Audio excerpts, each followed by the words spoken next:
Lisa hated me for taking advantage of her vulnerability. At her most helpless moment, I forced her to marry me. She cursed me, calling me a despicable, shameless man while enjoying my simp-like devotion. However, the day she found a new lover and broke up with me, I had an unexpected car accident. From that day on, I underwent a drastic change. Simp that's gone. Because the humble simp died in the car crash, leaving behind a madman who bites anyone he meets. Chapter 1. I am a personality inside David's body, and my name is James. I always emerge at David's most painful moments. The first time I appeared was when he was 8 years old, locked in a small suffocating trunk after being kidnapped. That night, one of the kidnappers threatened to slice his flesh and boil it for hot pot if the ransom wasn't received. That was when I opened my eyes inside his body. Unlike the timid, weak David, I am calm, strong, and cold-blooded, I told the quietly sobbing David, "What are you afraid of? You have me." He paused in his sobs and panickedly asked in his mind, Who is talking?" I slowly replied, "It's me. I'm inside your body. You can call me James." During the wait for the ransom, he talked to me every day. He asked, "James, are you the personality split from me? Are you the person I imagined? Do you really exist? I'm glad you're here with me, James. With you, I'm not afraid." Later, I taught him how to cut through the rope on his hands, and while the kidnappers weren't paying attention, he stretched his hand out of the trunk and left a clue. A passerby called the police, and he was saved and sent home. I was about to disappear, but when he got home, it seemed like no one was there to welcome him. His father, busy with work, didn't realize he'd been kidnapped for a whole weekend. Of course, never received any ransom messages. His stepmother cried, "It's good that you're back as long as you're safe." But then she turned and said, "Worthless kidnappers, they should have killed him earlier." His stepbrother laughed and patted him on the back, but his fist was clenched, and he slammed it down hard, grinning as he said, "Oh, David, you've lost weight from all the suffering." David's body trembled uncontrollably. He begged me in his mind, "Please don't leave, James. Stay with me. I'm scared. I'm so scared, please." So I stayed. After that, we shared his body. When things were safe and happy, he controlled the body. When things were dangerous or disgusting, it was me. I'm not like David.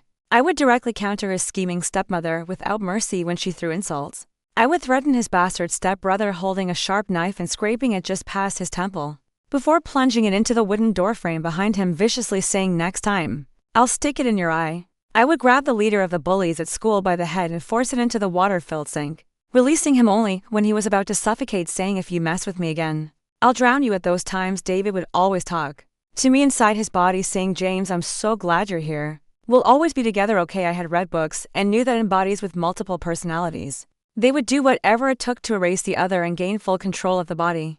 But David and I were different. We relied on each other, supporting each other like brothers. At that time, I looked into the mirror, gazing at our shared face, and promised him, "Okay, we'll always be together." The face in the mirror smiled happily, and it was David's smile. It was like a stream thawing in spring, flowing gently over pebbles, clear, free, and clean. At that moment, I thought I would protect his smile forever. This is the reason I was split off my only mission. He only has me.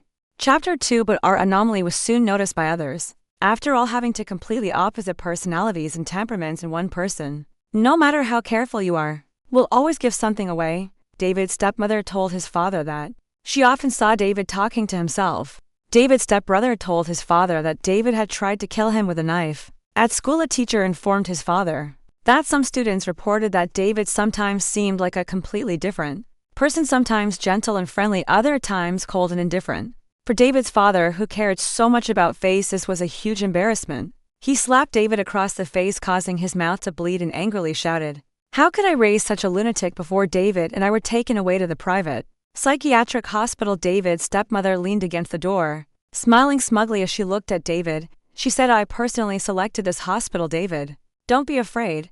Once you're better, you can come back home." The private psychiatric hospital's method of treating David was to use convulsive electroshock therapy. I was trapped inside David's body and couldn't escape, forced to watch as they electrocuted him. David and I tried pretending I wasn't there, hoping to deceive them. But every time we were discovered, they would force him to look into a mirror. When he was foaming at the mouth and delirious from the shock, and ask him what his name was, they would withhold food for 2 whole days, and on the 3rd day, they would place tempting chicken legs and drinks in front of him, promising that as long as he erased me, he could eat. They wouldn't let him sleep and would change the room's temperature between extremes of cold and heat. They weren't treating him, they were torturing him. I told David to give up, to cooperate and erase me. But the timid him somehow found the strength. He curled up in the corner of the large empty room, hugging his knees tightly as though that would make him less afraid and cold. He clenched his teeth until they bled.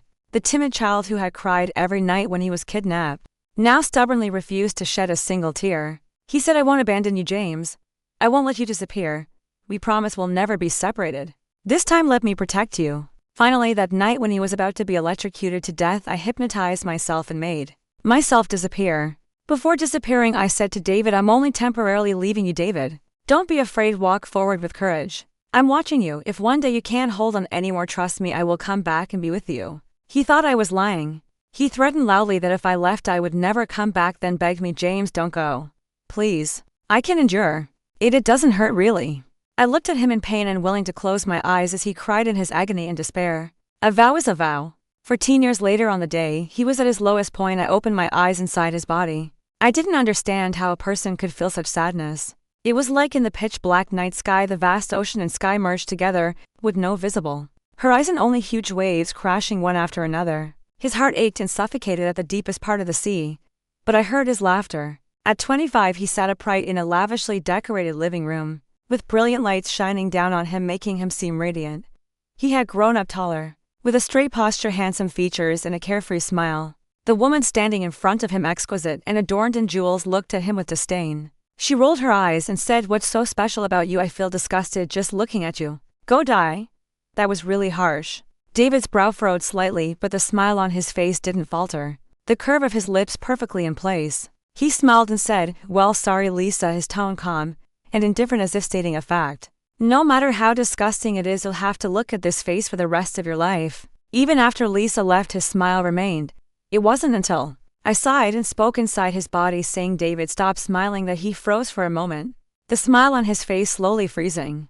I don't know how much time passed before he slowly started smiling again, and I saw the bitterness in his eyes. He smiled, his tone light as a sigh, as if the 14 years of separation had never happened. He called me James. I smiled and said, "I'm here." Chapter 3. 25-year-old David is no longer the David the first. Remember, he used to be timid, fearful, and often bullied. Now he smiles all the time. His smile clings to his face like a mask. Each bit of cheer precisely measured. Everything he does has a certain poised ease. He told me about these past 14 years. He said that in the vicious and complicated environment of his family, he learned many methods of self-preservation. He learned how to hide a dagger behind a friendly smile, using that tactic to achieve his own goals. For example, when he was 18, after his stepmother became pregnant, he tampered with her car, so that she almost died in a car accident. Later, on the luxurious spiral staircase of their home, he spread a thin layer of olive oil. Then he stood at the top, eyes lowered in cold indifference, watching as his stepmother slipped and tumbled down step by step.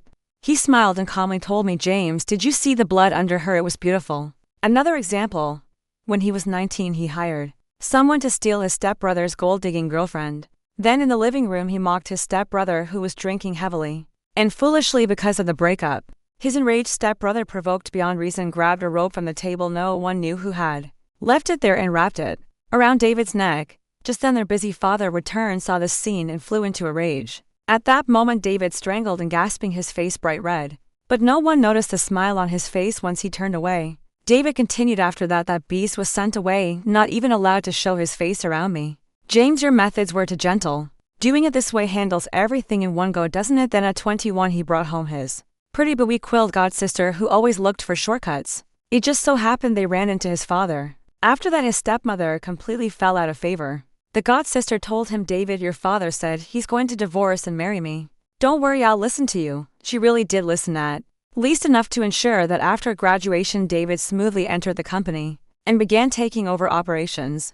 He told me a lot, and I stayed silent the entire time. Probably because I didn't respond, his tone gradually cooled until he was expressionless. He said, "James, you're just like Lisa. You think I'm a despicable, shameless man, don't you?" He sat quietly in front of the floor-to-ceiling window and asked, "James, do you also think I'm scary?" I sighed, my tone calm, and asked him, "David, all these years being on your own, you must have suffered a lot, right?" I don't usually go for sentimentality, but I couldn't help feeling heartache for him. I smiled and said, "I'm happy for you, David, really. I'm glad you learned how to protect yourself." He was taken aback. Then I shifted the conversation, my voice turning cold, and asked, "So tell me, who's causing you pain?" "Yes, he's 25 now, and I'm relieved by how he's grown, but I haven't forgotten. Every time I appear, it means he's in pain. So devastating he can't bear it." I recalled Lisa's look of disgust when she gazed at David, and that sentence, "You make me sick. Go die." I couldn't help but let out a cold laugh, then asked him, you like her after all? Only when you like someone do you give them the power to hurt you. Even the now hard-hearted 25-year-old David can be troubled by love. He has no reason to hide anything from me. I watched him let down his guard, his face gradually showing confusion, sadness, and a hint of childish bewilderment. He asked me, James, I've been so good to her. I gave her everything, so why doesn't she like my captor? For Lisa is his fiancée, and they got engaged 3 years ago. It was a business marriage. 3 years ago, Lee's father suddenly died in a car accident. Lisa, the only daughter of the Liu family, was studying philosophy abroad and had to return to handle the aftermath and take over the Liu group. At that time, David started replacing his father at board meetings. Before he attended that meeting, his father told him the Liu family's a big catch, and we've got it in the bag. I've been eyeing their foreign trade logistics line for a long time. If it weren't for Martin Liu's accident, I'd never get my hands on this. I heard his daughter is taking over the group. What does that little girl know? She'll be eaten up sooner or later. David, go dig into their details, find out everything you can. So David went and met Lisa. David said, James, you must be wondering why I fell in love with Lisa. He paused, then continued, the first time I met Lisa was actually when I was 16. After you disappeared, I was tortured for a while before being sent back. Back then I was timid and weak, bullied without knowing how to fight back. All I could do was shout your name in my mind, grit my teeth, and silently endure. I comforted myself, telling myself that if I endured it would pass. It wasn't until David was locked in a pitch-black equipment room that things changed. Because of his kidnapping experience as a child, he developed claustrophobia. He screamed wildly in the dark, pounding the door until his hands were swollen. But no one heard him. No one came to his rescue, even I wasn't there. Until Lisa's voice came, light and ethereal like a heavenly melody. That calmed his out-of-control heart. She playfully said, hey, you cry so much you'll never find a wife. Calm down, I'll bring the police over. When the door opened, he saw her standing there, backlit like a goddess descending from the sky, pulling him out of the mire. That memory seemed to be one of the few warm moments in his life. He smiled faintly, wistfully, and said to me, James, do you know that tiny, suffocating trunk has always been the abyss of my nightmares? But when Lisa pushed open the door and reached out her hand saying, I'm here, I felt like she was traveling through 8 years of time, pulling 8-year-old me out of that tiny trunk. After that, he searched for her. When he finally found out her name, she had already gone abroad. It wasn't until many years later that they met again at that board meeting. David stood outside the conference room, staring blankly at the back of the woman sitting at the table, resting her chin in her hand, lost in thought. It wasn't until she heard the sound and looked over that he saw her familiar features, which reminded him of that night 9 years ago. With Liu's signature eyebrows and almond eyes, she smiled and reached out her hand to him. She said, you must be David, right? I'm Lisa, nice to meet you. She didn't remember him, nor did she recall that casual act of saving him 9 years ago. Outside the conference room, the post-rain skyscrapers rose from the ground like bamboo shoots or glass facades reflecting the dazzling sunlight. David stared at her, absorbed, and slowly smiled, feeling nostalgic. He said, hello, Lisa. I'm David. He thought to himself, I've been looking for you for so long, waiting for you for so long. This was a sentence he never spoke and Lisa would never have the chance to hear. Chapter 5. I asked, but it doesn't seem like your relationship is very harmonious. David sighed and said, I used the wrong methods, James. My whole environment growing up taught me how to hate someone. No one ever taught me how to treat others kindly. Besides, no one ever treated me kindly, so I don't understand. So at the beginning, he proposed a deal to Lisa. This was what he was best at. That board meeting made him realize Lisa's predicament. The executives, each with their own interests. The directors fighting to carve out the Liu family's empire, and even distant Liu family relatives trying to claim their share. But Lisa didn't seem as fragile as he had thought. In that chaotic meeting, she pressed her lips together, silent, as many of the directors argued loudly over the unequal distribution of interests. She seemed to have accidentally knocked over a glass on the table. The crisp sound cut through the noise like a knife, and the room went silent. Everyone fell quiet and looked at her. 23-year-old Lisa furrowed her brow slightly, and under the gaze spoke with calm composure, saying, why aren't you continuing to argue? I thought none of you cared about your dignity. Everyone fell silent. Only David, sitting across from her, smiled at her through her gaze. Later in the now empty meeting room, David stayed behind.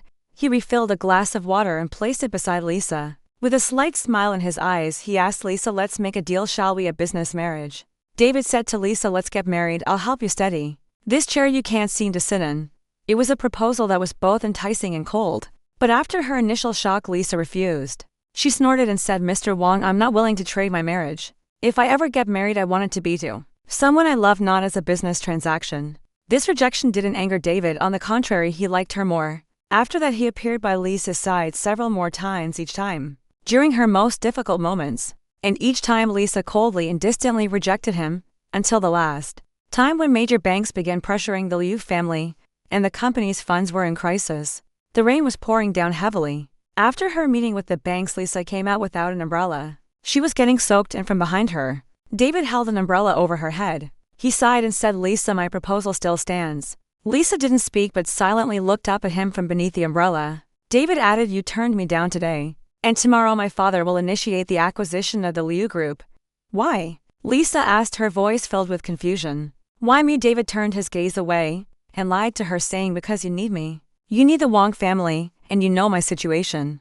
I have a young stepmother eyeing me and a stepbrother exiled. My father still has the ability to have children. The Liu family is in turmoil, and a marriage between us is the least risky and the most profitable. We are a perfect match, aren't we?" Lisa believed him, and they got engaged. David thought that if he told her he liked her, she would never believe it and would think he had ulterior motives.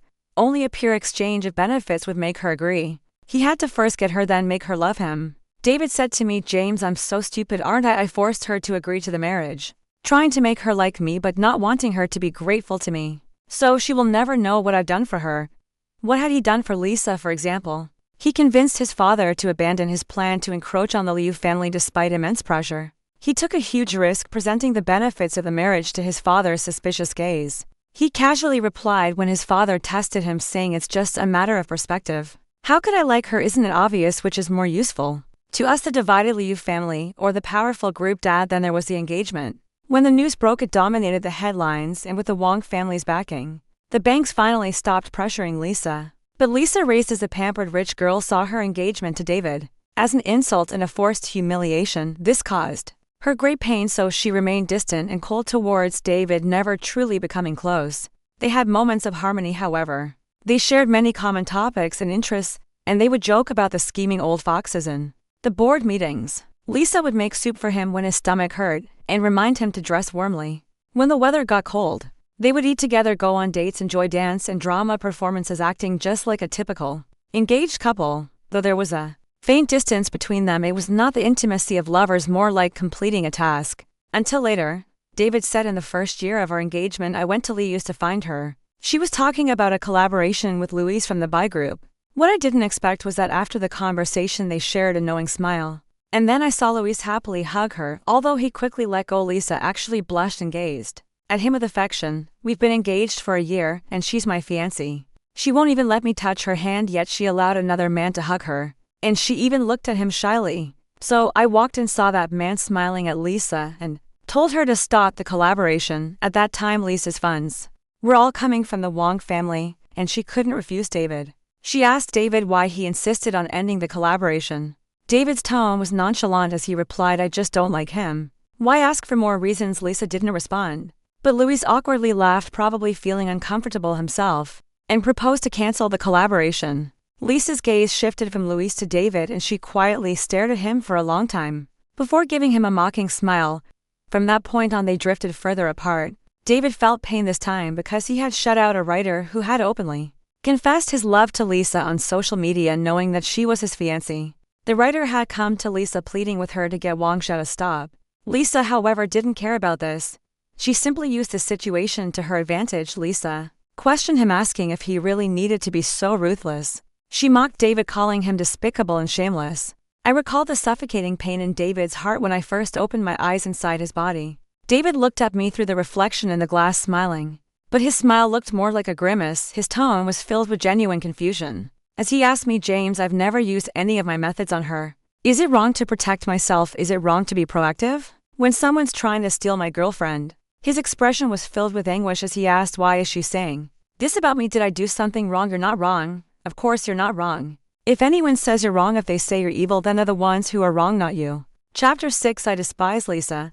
I didn't hide this feeling in front of David. I spoke with the calculated subtlety of a court advisor from ancient times, slowly guiding him like a villain scheming against a loyal minister. "David, break up with her." He just smiled, his eyes filled with melancholy as he sighed, "But James, I've liked her for so many years. How could I give up on her?" I said nothing. That is until we discovered that Lisa seemed to have developed feelings for someone else. It was David's birthday. No matter how cold Lisa was toward David, they were still at least on paper an engaged couple. The Wang and Liu families have been in a business partnership for 3 years, and their intertwined interests couldn't be disentangled by a few arguments. David called Lisa, his tone calm as if the argument they had days earlier had never existed. He said, "Lisa, do you have time tonight? Let's have dinner." Lisa agreed. This was high society. No matter how tacit the understanding between two people, they would always maintain some decorum, showing no trace of emotion. The private restaurant that evening had a beautiful atmosphere, and Lisa even gave him a gift. David's smile never faltered, but I knew he was genuinely happy. Even though the tie was just a trivial gift, insignificant compared to the jewelry he had given her, he still thanked her earnestly. "Thank you, I really like it." The dinner went on with casual conversation. At this point, everything seemed fine until I noticed something was off with Lisa. She seemed distracted. This was a small thing, but in their world, for someone to be absent-minded, especially in such an environment, meant danger. Coffee was something that could never leave your hand in this world with so many people and so many eyes watching. You had to be as precise as a finely tuned machine, making sure there were no mistakes, no slip-ups. But Lisa had spaced out. David asked her a question twice before she came back to her senses, apologizing with grace. "Sorry, I didn't hear that clearly. Could you say it again?" David was unbothered, calmly repeating, "Next Sunday my dad has invited us to the birthday party of the daughter of the president of Citigroup. Will you go?" Lisa hesitated for a moment before replying, "Sorry, I have plans next week." David nodded, picked up his tea to hide his expression, and when he set the cup down, his smile had returned. He casually changed the subject as if it didn't matter at all. After dinner we sat in the car. He was silent for a long time, then finally spoke to me. "James, she's troubled." I nodded. "Call the private detective, have them follow Lisa." The expensive private detectives worked fast and soon David and I learned the cause of Lisa's unease. Nathan, a reporter from the Golden Daily, had interviewed Lisa 2 months ago. It was Nathan who had interviewed her. I flipped through the photos with David. The usually elegant and poised Lisa was dressed in a simple white dress, looking pure and lovely, walking hand in hand with Nathan on a shaded path. They looked like a perfect couple, even holding a cup of milk tea. In the photos, David's hand softly caressed Lisa's cheek, and his fingertip lightly brushed the corner of her lips. His voice was low and helpless, as if transported back to years ago when he asked me, "James, do you think Lisa really likes him?" I scoffed, "We'll find out soon enough." I approached Lisa. She didn't even notice the difference between David and me. I sat in front of her and smiled. "Lisa, last week my friend saw you go to a movie with a man. Even though we have a business engagement, I expect loyalty from you. At the very least, don't embarrass me in front of people we know." Lisa paused, her voice casual with no emotion on her face, and a carefree air.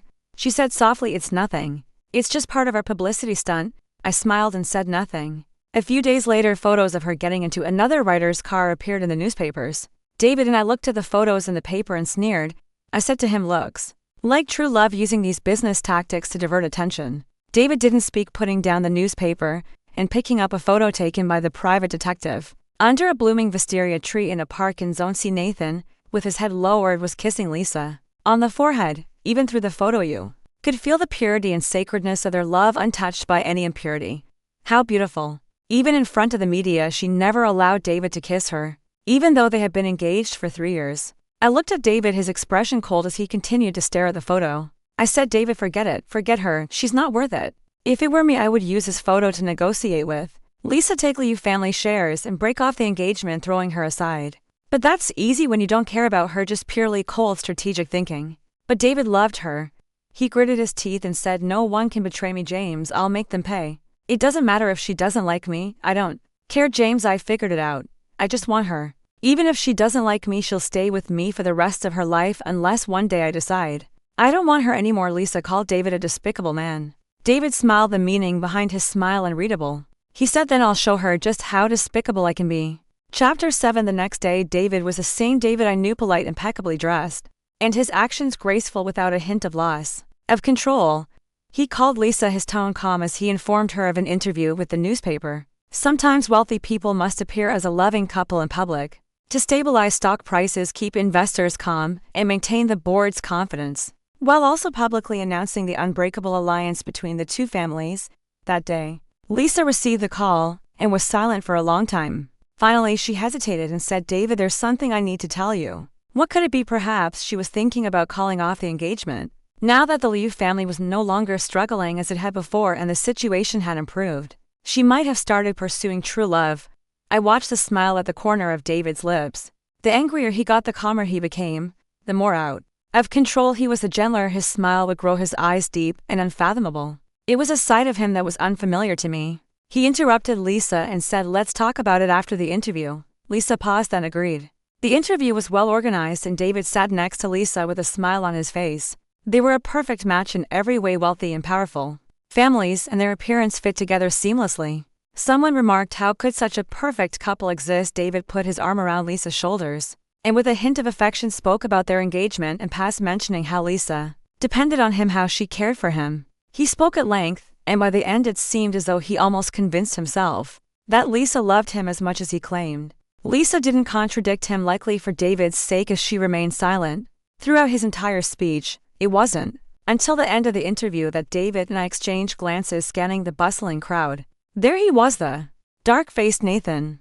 When David had arranged this interview with the editor-in-chief, he had specifically insisted, "There's a reporter named Nathan Wright, make sure he's there for the interview." That was when David truly smiled. He asked me, "James, do you think Lisa will realize what's happening and call me despicable again?" I didn't respond. He looked up at the sky, seemingly indifferent, and added, "Whatever she thinks of me now, it doesn't matter anymore." In fact, Lisa wasn't angry. When she stood before David, her tone was calm. She said, "You arranged this interview on purpose, which means you already know about Nathan Wright. Then let's call off the engagement." David looked at her expressionlessly and asked, "What if I don't want to?" Lisa was puzzled. "Why wouldn't you want to? I'm willing to make concessions with the shares." David, our engagement was always a business arrangement, wasn't it? David's face turned pale, his expression frozen for a moment. He asked, "From the beginning you saw this engagement as a business deal? So the repeated delays on the wedding date had been because she never intended to marry him. Once she no longer needed this business partner, it was naturally time for the partnership to end. She didn't even feel guilty." Lisa added, "I agreed to marry you back then just to compromise." Oh, to compromise? David's heartfelt devotion had only been her compromise. Perhaps David's face turned to pale, and Lisa hesitated for a moment, looking at him with a puzzled expression, asking, "David, why are you looking at me like that? You don't love me, and I don't love you. A marriage like this will only cause pain." David smiled at her words. With every sentence she spoke, his smile grew wider until by the end of her speech, he was grinning with genuine delight. He said, "But Lisa, what if I tell you that I'm not indifferent to you?" He had once told me that he didn't want Lisa to feel compelled to be with him out of gratitude. He wanted her to fall in love with him. He said, "One day when she loves me, I'll tell her about our first meeting 12 years ago. I'll tell her I've loved her for 12 years, waited for her for 12 years, and finally she'll love me back." James, doesn't that sound romantic? We'll get married, have two children, grow old together. And when I'm too old to walk, we'll sit with our grandchildren and tell them the story of our love. Lisa hadn't fallen in love with him, so he had to admit his feelings beforehand. But after hearing this, Lisa only frowned in confusion and said, "David, I don't remember anything from 12 years ago." David stared at her, his smile gradually fading. Lisa hesitated, then added, "And I've done some research. David, when you were a teenager, you managed to exile your stepbrother, caused your stepmother's miscarriage and divorce, and even tried to seduce your own father." She rolled her eyes and said, "David Wong, young master of the Wong family, you have plenty of schemes. So betrayal and manipulation in the business world should be something you're used to by now, right?" But the next moment, slap, her words were cut off because I couldn't take it anymore. I slapped her across the face. Seeing David like this for the first time, she turned around to look at me, shocked. I shook my hand and coldly locked eyes with her, speaking slowly and deliberately, "Lisa, you're truly despicable. David has countless schemes, yet he never used any of them on you. But from the beginning you've been scheming against him. He's blind to have fallen for someone like you." After saying that, I turned and walked away. Maybe my third-person phrasing confused her. She looked at me in confusion, not understanding. But I didn't care to explain. Chapter 8. David remained silent inside my body. I asked, "Are you hurting?" His only true heart had been discarded like a worthless object. I asked him, "If you hadn't met Lisa at 16, would you have fallen for her?" He paused for a moment before replying, "No." But he had met her. What could he do? It wasn't too early or too late. Her timing was simply too perfect. She was bathed in a vague ethereal light in David's memory. He was obsessed with having her, as if she were a dream from his youth that he could never quite reach. I sighed and asked him, "Can you really not like her? You're too soft on her. It's affecting what I can do. I want to get revenge for you, but I still have to worry about your feelings." His voice was tired, a weary tone full of confusion. He said, "I don't know, James. I don't know which way to go." He was lost, and only Lisa could throw him off balance like this. I didn't want to see him like this. All I could do was comfort him. "It's okay, David, I'm walking with you. I will always be by your side. I will never betray you, never scheme against you." You can always trust me through rain or wind, I'll always be here. I will never leave you alone. I didn't expect that Lisa would hurt him more than I imagined. The day David disappeared from this body was the day he was supposed to go with Lisa to try on wedding dresses. Even though he knew she didn't intend to marry him, he still went, holding on to a sliver of hope. It was a dress designed by the famous Japanese designer Yumi Katsura, inlaid with 1,000 pearls, and a rare platinum diamond valued at $8.5 million United States dollars. That day when he and Lisa went to order it, he still remembered the well-trained sales assistant offering just the right compliments. "Miss Liu Wang truly loves you. A wedding dress this extravagant is truly rare." But now she wouldn't even come to try it on. When they arrived at the store, the assistant's face turned pale. She said, "Mr. Wang, Miss Liu said she won't come for the fitting. Don't worry, there's still time before the wedding. Girls can be coaxed." David didn't speak. I think he knew the dress would never be worn. It wasn't about the dress not fitting or being too expensive. It was that from the very beginning that woman had no intention of ever wearing it for him. After leaving the store, a taxi ran a red light and hit him on the sidewalk. It wasn't serious, the doctor said it was. Just a minor scrape. The police said it was such a small traffic incident they could settle it privately. The taxi driver, face flushed with embarrassment, said, "Sir, you don't look like someone who's short on cash. I have an elderly parent and young children to take care of. Please don't try to scam me." No one took the accident seriously. But I knew David had disappeared from this body. Before disappearing, he looked at the taxi, and I heard him call my name. He said, "James, I'm so tired." Yes, he was so tired. Since he was young, he had been forced to fight, to scramble for everything. After all this time, it turned out to be nothing more than an illusion. He was tired. He just wanted to rest. I took control of the body, gently saying before his eyes closed, "It's okay, David. If you're tired, just sleep for a bit. When you wake up, everything will be better. I promise." Chapter 9. When I opened my eyes, I overheard Lisa speaking with the doctor. The doctor said, "We've done a full checkup. Wang only has minor external injuries, nothing serious." Lisa asked, "Then why hasn't he woken up yet?" The doctor replied, "It might be due to the shock. He'll wake up in a little while." Lisa responded, "Thank you, doctor." After thanking him, she turned around and saw me open my eyes. Her smile faded the moment she saw me wake up, gradually turning into an expressionless face. After a while, she coldly spoke, "David, the accident was in the city, and the driver was going only 15 miles per hour. He barely even touched you. Stop pretending." I didn't respond to her. She probably thought David was trying to sell a sob story to win her back.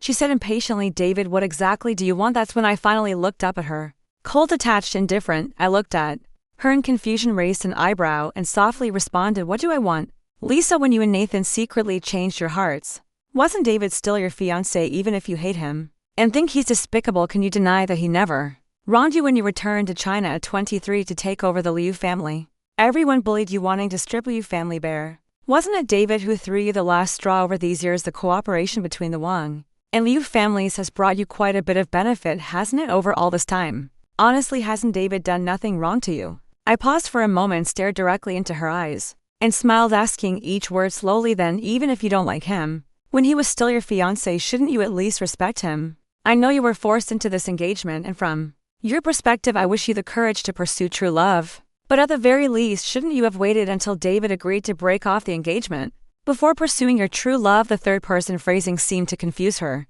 She furrowed her brows, and while studying me and my questioning, finally said, "I've already told you. I'm willing to take responsibility for my mistakes." I smiled and said, "But Lisa, if it weren't for David, the entire Liu family would belong to the Wang family now. What would you even have to negotiate with me?" I threw off the covers and got out of bed. As I passed her, I looked down at her coldly captivating face. She looked up at me, her lashes fluttering slightly, eyes deep and filled with a hint of confusion and disbelief. In that brief moment as I walked past, she grabbed my sleeve, asking, "You're not David. Who are you?" I sneered at her and said, "Didn't Miss Liu do a background check on me? How come you didn't find out I once stayed at a psychiatric hospital?" "David is dead, Lisa. The person standing before you now is another David. Don't you hate him so much? Congratulations, he'll never show up in your world again." She froze for a moment. I ignored her. I called the driver to come pick me up.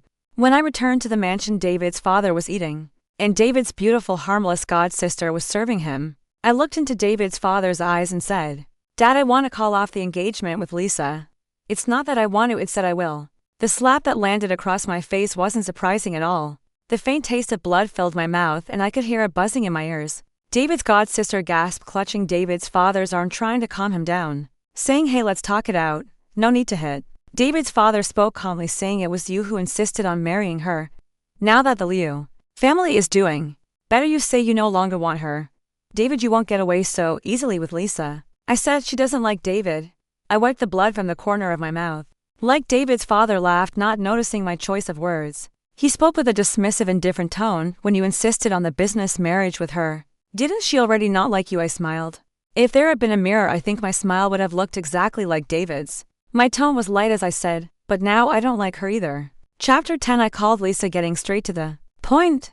My tone was cold and direct as I asked Lisa, we can call off the engagement, but my condition is 49% of the Liu family's shares. There was a pause on the other end before she coldly replied, impossible.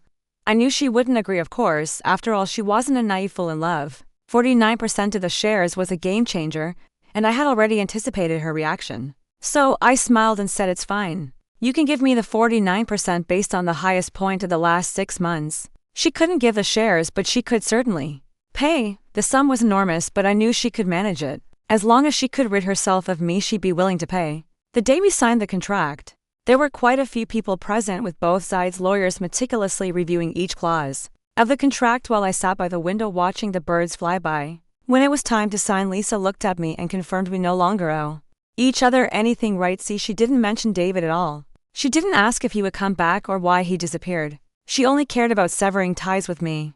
I took a sip of tea, something David had never touched. He liked wine, coffee, but never tea. Lisa's gaze lingered on the cup in my hand for a moment, and I smiled, of course. As we parted ways, I called out to her, and she turned back confused. I smiled at her just like David would and said, Lisa, David doesn't love you anymore. He loved you for a long time, but I think it's time to tell you he doesn't love you anymore. Lisa didn't respond. Her eyes darkened as she studied me for a moment before turning and walking away. That was the last time I saw her. After receiving the money, I readily agreed to hold a press conference to announce the end of my engagement with Lisa. I smiled at the camera as though my smile was stiff, as if I were forcing strength. I said, we parted on good terms. Our families will continue to cooperate in certain areas, so there's nothing to worry about. Liu's stock fluctuated as a result, but it didn't matter. In time, when people forgot about this, her stock would rise again. Lisa and I weren't celebrities, but in our circle it was a gossip sensation. During that time, people eagerly speculated about the real reason behind our broken engagement. I smiled and said nothing, until someone posted a thread titled, Show US the most well-matched couple in your opinion. Someone posted pictures of Nathan and Lisa. For some reason, the post suddenly went viral, with someone asking, wasn't Lisa Wang's fiancé? Attached to the post was the article from when David and Lisa were interviewed, titled, Fairy Tale Romance in the Aristocracy. The photo showed David smiling indulgently as he had his arm around Lisa's shoulder. Someone replied, I heard they broke off the engagement recently. But others were skeptical, posting a pointed question. Wait, looking at the timestamp in this photo, isn't Nathan the third party? See, I told Lisa it's okay to pursue true love, but at least do it after the engagement is called off. Gossip always draws attention, and the thread was reposted on Weibo and Douban, eventually spiraling into discussions about the most successful extramarital affairs. Even acquaintances cautiously sent me links saying, David, don't be upset.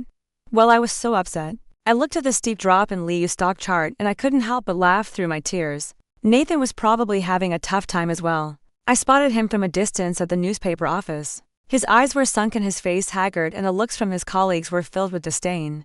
Oh, I heard his boss had discreetly suggested he resign since his actions had caused severe damage to the company's image. I sat in the car smiling and spoke to the David who was still asleep inside my body. David, are you happy? No one answered me. Chapter 11. I received a call from Lisa 3 days later. She was upset. David, how can you go back on your word? I absent-mindedly sipped my tea, speaking in a casual tone. Business is business, Miss Liu. You have plenty of methods, so betrayal and flattery in the business world should be something you're used to by now, right? She was taken aback. I smiled, and just before hanging up, I suddenly had a thought. I smiled warmly and spoke in a calm tone. By the way, Miss Liu, I haven't congratulated you and Mr. Ito on finally getting together. But there's one thing David never wanted to tell you. But I'm not him, you see, I'm the helpful type. A friendly reminder, Miss Liu, if I were you, before getting involved with Nathan, I'd have someone look into his background, like his father, who is currently in prison for causing a death in a drunk driving accident 3 years ago. I wonder who he killed. On the other end there was silence, followed by rapid breathing. I smiled more broadly, enjoying the moment. I said, do you think your father, if he knew, would come up from underground to confront you if he found out you were in love with the son of the man who killed him? When David and I got that photo, we had Nathan fully investigated. I remember smiling at David back then, saying, this is good. You won't have to do anything once Lisa knows who his father is. These two will break up on their own. But David held on to the photo, his expression dazed. He asked me if Lisa knows she'll be really heartbroken, won't she? It was enough. Look how long has it been in Lisa's eyes. He was the despicable, ruthless Wong family villain. She called David despicable. She said in business David had the means, so betrayal and deceit were things he should be used to. She treated David like that, yet he would still ask me if Lisa knows she'll be really heartbroken. Won't she? This is the David she sees as despicable. But it doesn't matter. I'm not David. David fears her heartbreak, I do not. The more pain she feels, the more satisfaction I get. I kept this secret, waiting for the moment when they thought they had overcome everything, thought they had won their true love, thinking they had defeated me, the despicable villain standing in their way. And then I would deliver the final fatal blow. Go ahead, Lisa. David and I will always wish you the best. But before that, everything you took from David I will take back. The more you hurt him, the more I will make you hurt. It's truly satisfying. A year later, David's father had a stroke, and I fully took over his entire empire. He sat in a wheelchair, his face slanted, unable to speak or move, and I crouched down in front of him, holding his withered, wrinkled hand, sighing, "Look at you. How did you end up like this?" He couldn't answer me. He just maintained his contorted expression and made incoherent sounds. That night I looked at myself in the mirror. No matter how much I smiled, I couldn't find David's reflection. The person in the mirror was cold, detached, and emotionless. I called out David over and over, just like he once called me. I told him that his father had suffered a stroke and was now in a nursing home. Finally, I said, "I've paved the way for you. You'll never be tired again. Why haven't you come back?" The person in the mirror didn't respond. He just coldly stared back at me. I sighed. When David woke up, it was spring. As the warm spring breeze filled the air, I said, "David, wake up. The spring is so beautiful. If you miss it, you'll have to wait another year." It was quiet. I said, "It's okay to be sad about love, to be heartbroken, but there's a time limit.